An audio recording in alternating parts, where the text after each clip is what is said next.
Welcome to a video on inverse functions and transformations of logarithms. So we have done transformations before as well as inverses, so this should be a nice little review of last module. So if you remember, to find an inverse of a function, we need to flip-flop our x's and our y's. So you're going to switch the x and the y's, and then we are going to solve for our new function y. So in part A, I have f of x equals 6 to the x. So step 1 is to flip-flop the x and the y. We know f of x stands for a y, therefore it switches to an x. Equals 6 to the y. Now this is a personal preference. I like to put my base on the left-hand side. So I turn the entire problem around for all of these because that helps me turn it into a logarithm. Now this is an exponential. The inverse of an exponential is a logarithm. So if I'm trying to get y by itself, I need to get it out of the exponent spot, essentially turning it into a logarithm. So our last lesson, we learned how to turn it into a log. You would say log base 6 of x, kind of make that L, equals y. So we're turning it into a log. Log base 6 of x equals y. Now, y is by itself, so I'm done. This is the inverse function of 6 to the x. Okay, so moving on. The next problem, we have y equals the natural log of x plus 3. So step 1, switch your x and your y's. Now again, I like to turn the whole problem around. I like to have the base, or your natural log or log, on the left-hand side. Now, this is a logarithm. The opposite of a logarithm is an exponential. So to turn this into an exponential, I need a base. I don't have a base, but I do know a natural log is the same as log base e. So now I have a base, and therefore I can turn it into an exponential.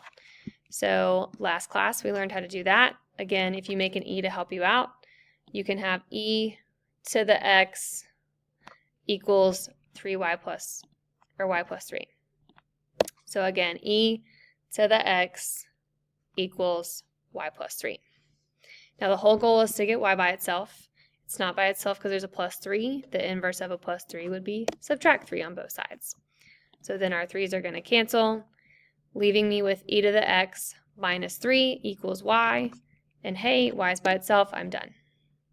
So that is my inverse function of this logarithm. So notice, in the first problem, it was an exponential. My answer, or my inverse function, was a log. That will always be true. In my second example, I had a natural log, so the inverse should be some sort of exponential. Let's do one more. So I have h of x equals e to the 3x. So step 1, switch your x's and your y's. So it will turn to x equals e to the 3y. Again, I like to turn the whole problem around. If you can do that from the start to help you out, go for it. So this is an exponential. I need to get y by itself. I need to get y out of the exponent spot. Therefore, turning it into a log would do that. So again, if you need to draw your L to help you out, log base e of x equals 3y. Now, I need to get y by itself. You could divide by 3 right now, but I know log base e is a special kind of a log. It's a natural log. And so you would never see log base e, for example, on a multiple choice. They would want to simplify that to natural log. So again, turn it into the natural log of x equals 3y, and now I could divide by 3 on both sides, which the 3's would cancel, y is by itself, and there is our inverse function. Okay, so again, notice I had an exponent, or an exponential problem, and my answer was a logarithm or a natural logarithm. So that is finding inverses. A little bit more difficult than inverses last module, but you guys can do it. So you guys try these 3, so press pause, and then I will put up the answers. All right, let's talk about these. So step 1, flip-flop the x and the y. Step 2, again, I like to turn the entire problem around. And then that is an exponential function. To get y out of the exponent, you would need to turn it into a log. So log base 0.3 of x equals y. That would be your answer. On part B, step 1 is to flip-flop your x and your y's. Again, I turn the whole problem around to log base 2 of y equals x. This is a logarithm. Or the inverse of a logarithm would be an exponential. So turn this into an exponential. Again, if you need to do the e to help you out, you can do 2 to the x equals y. There you go, y is by itself, you are done. The last one, a little bit more difficult. So first step, you need x equals 5 to the y minus 9. We do need to get rid of the 9 by adding 9 to both sides. And so you would get 5 to the y equals x plus 9. So now this right here is an exponential. The opposite of an exponential is a log. So I would say log base 5 of that right side equals y. And so since there is more than one thing on the right side, you do need parentheses around the x plus 9. Okay, totally fine if you guys didn't have that. I don't think most of y'all would have known to do that. But there's your answer, log base 5 of x plus 9 equals y. So that is inverse functions for logarithms and exponentials. We are going to now transition into transformations, which should be a nice little review of what you guys have done in the past. So here's all the transformations that are possible. We can have horizontal translations, which are going to move it left and right. Now remember, it is the opposite of what you think because it is inside the parentheses. Now for exponentials, you're not going to have parentheses because they're kind of denoted different because they're up top. So if it's in the exponent spot, that's what's going to be the opposite. So this graph is actually going to shift to the right because it is in the exponent.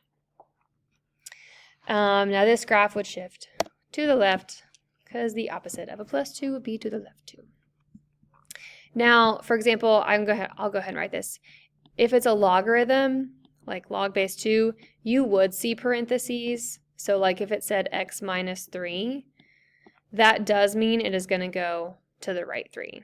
So parentheses would be true for logarithms, but exponentials, they are not necessarily going to put parentheses because that exponent shows you it's a little bit up there different. Our next translation is up or down, and that's if you put a number outside of your function. And so positive would mean up 5 and negative would mean down. With a logarithm, for example, if I got rid of this and you put a regular x, if it had something like minus 3, that would make the function go down 3.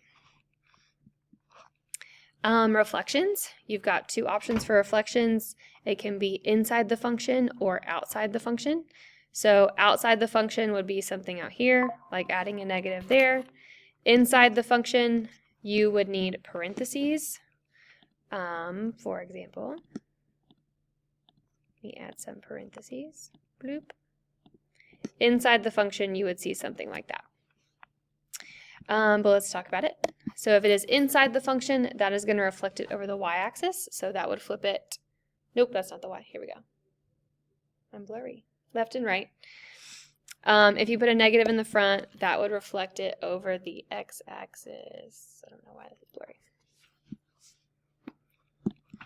And then last but not least, we've got vertical stretch or shrink.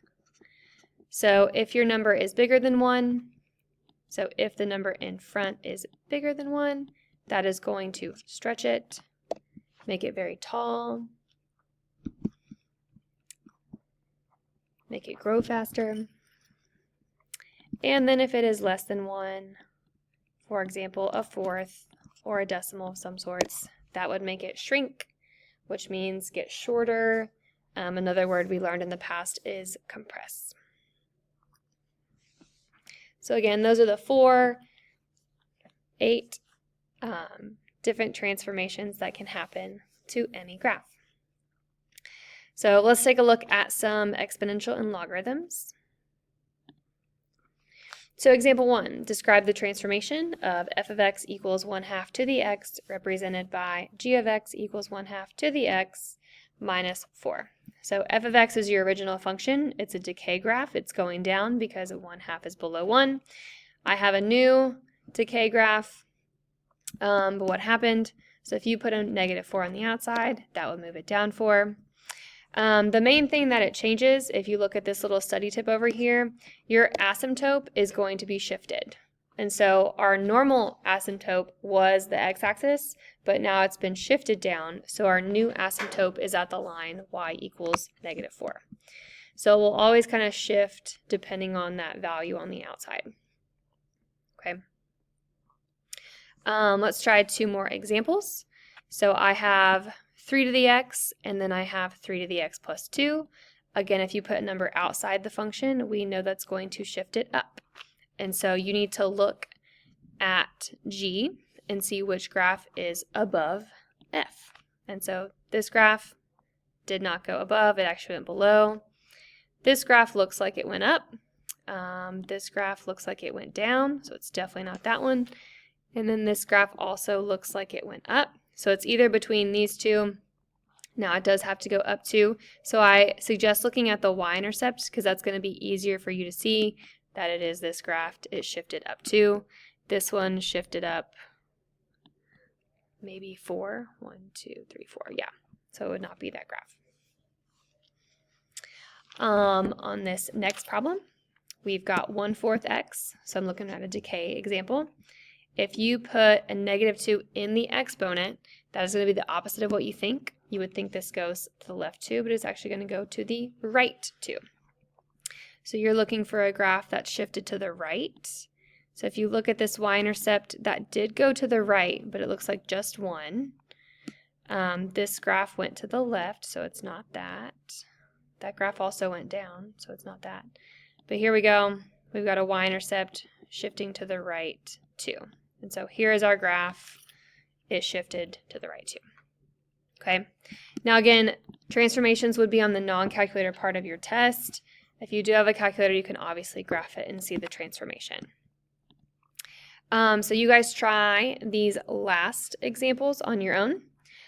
3 is identifying the graph. And then 4 and 5, you are adding stuff to the equation that matches the transformations. So press pause and try those on your own. All right, so in our next example, we had a reflection over the x-axis, and then the graph went to the left 6. Looking at this, I know that E is a number. Remember, it's 2.7, yada, yada, yada. So if it's 2.7, that will be a growth problem. So it is definitely not this one, because that's decay, and it is definitely not this one, because that is a decay function. So now I'm between these two. Again, if it flipped over the x-axis, it would be down here. So here's our correct answer. On example 4, we put a negative in the front because it said the x-axis. And again, right 4 would mean the opposite, so -4 up in the exponent spot. Again, for example 5, if it's going to the left 4, you're going to do the opposite. So you would think left is negative, it's positive, and then a normal sized plus 1. So that's how you write functions, as well as talk about transformations. So to practice and get better at this, you have a big ideas assignment because it is not on Delta Math, unfortunately.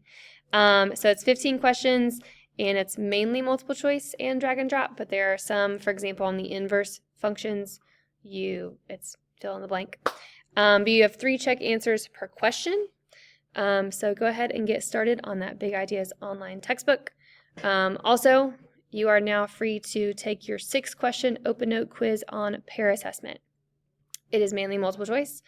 So go ahead, obviously do the quiz first, and then you can work on your Big Ideas practice. So head to pair assessment to take that 6-question open note quiz. Have a great day.